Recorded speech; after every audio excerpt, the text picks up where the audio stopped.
Oke,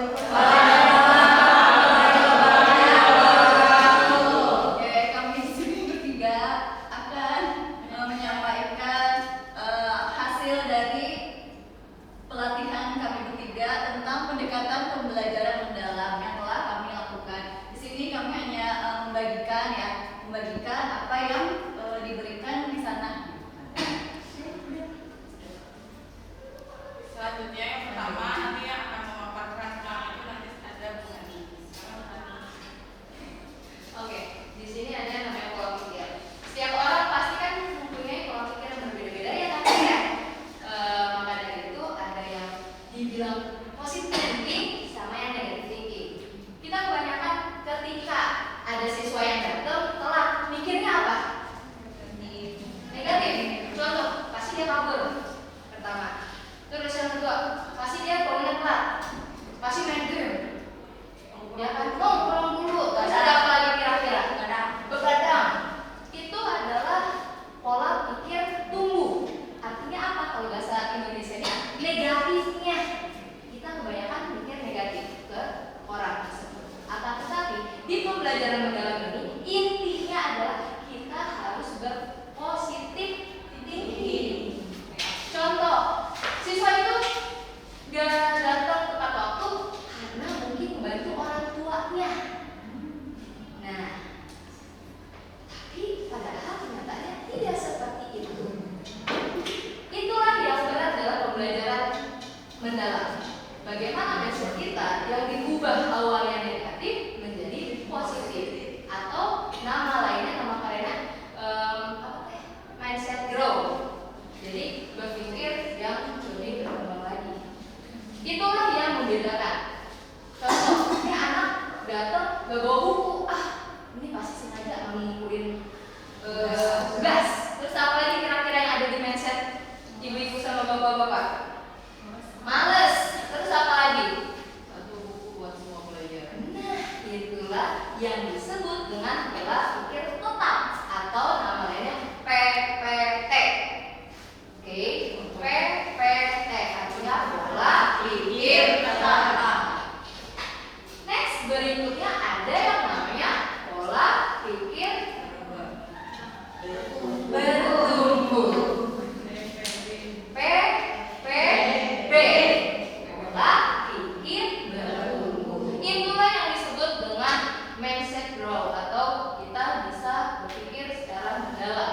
Kita jangan dulu mengubah anak harus dipaksa. Kalian harus berubah. Padahal kita sendiri tidak bisa berubah. Itulah yang problem pada pembelajaran minggu lalu, pertemuan yang lalu. Kita harus berubah dulu.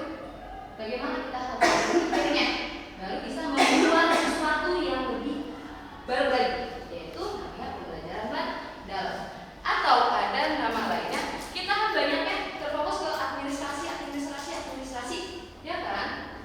Maka dari itu administrasi tersebut tidak mungkin bisa tercapai ketika tidak ada namanya PPT sama PPB.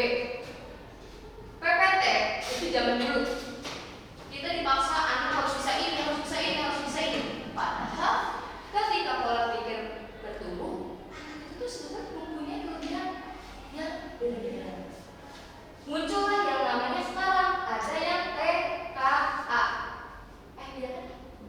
Yang apa yang ujian kelas 12 ya? Iya.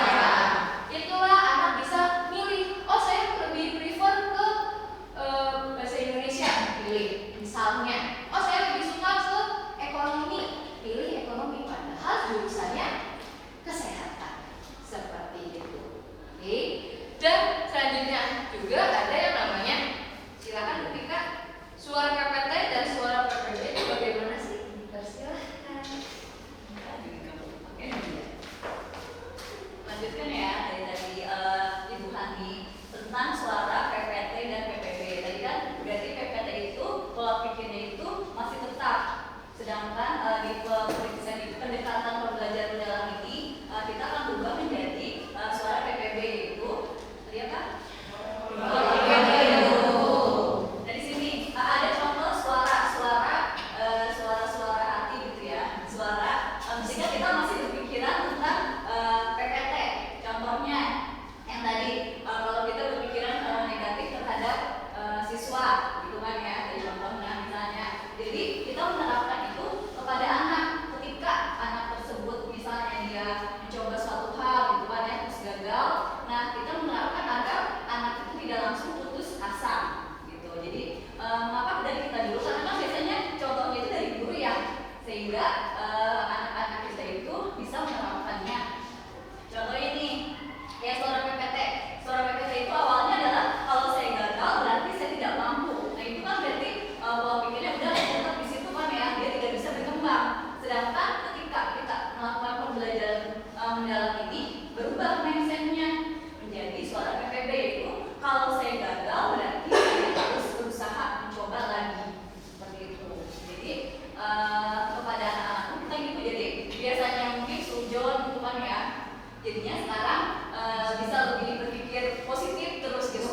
Ya, harus menjon.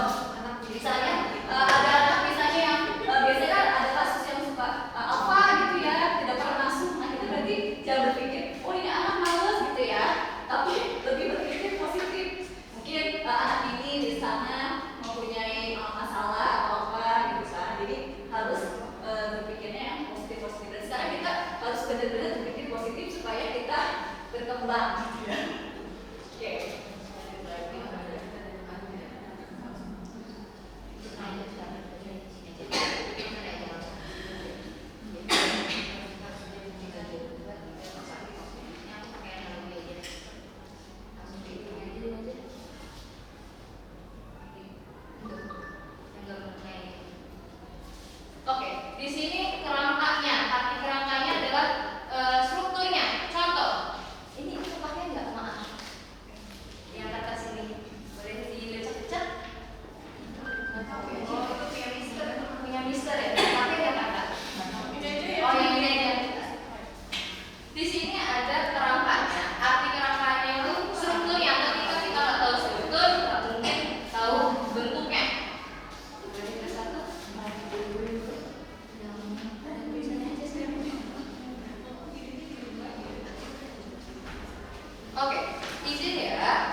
bentuk membagi kelompok.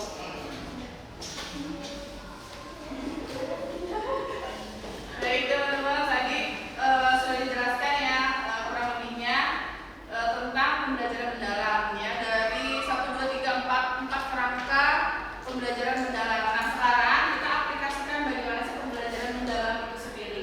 Silakan teman-teman boleh bagi kelompok 3 kelompok. Mangga teman-teman boleh bergaul.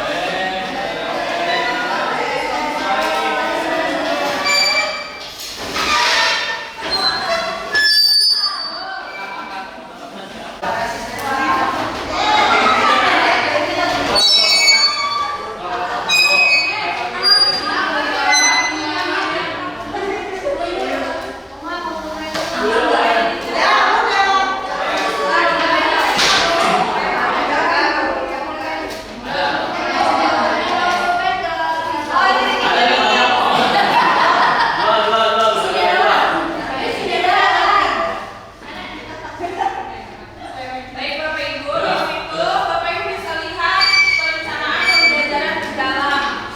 Ada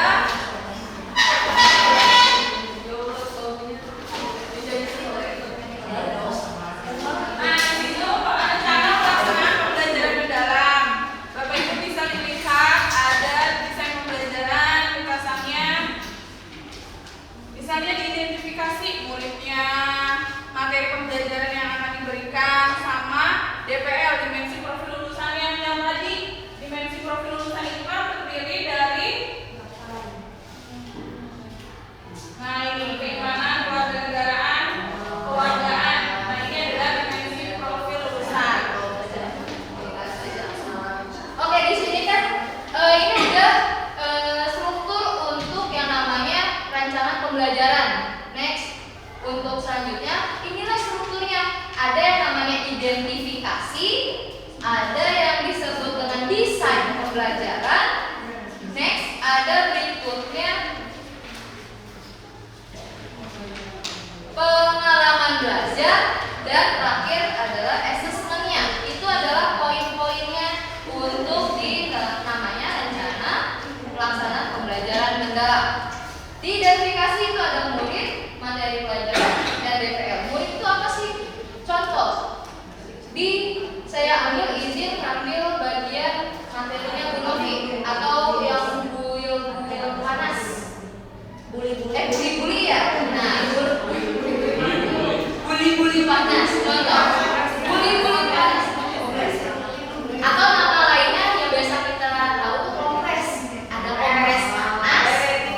Nah, itu dia baby fever. Ada kompres panas, ada kompres dingin. Manfaatnya apa sih buat siswa itu? Oke, identifikasinya dari yang kompres itu siswa lebih mengetahui manfaat kompres untuk air panas, yang panas atau yang air dingin. Nah, contohnya apa? Yang buat air panas silahkan Bunda jelasin. Jadi misalnya identifikasi siswanya itu muridnya itu isinya adalah dapat menentukan contoh-contoh penggunaan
bisa mandiri dalam mengerjakan permasalahan dari peluang kejadian. Dan terakhir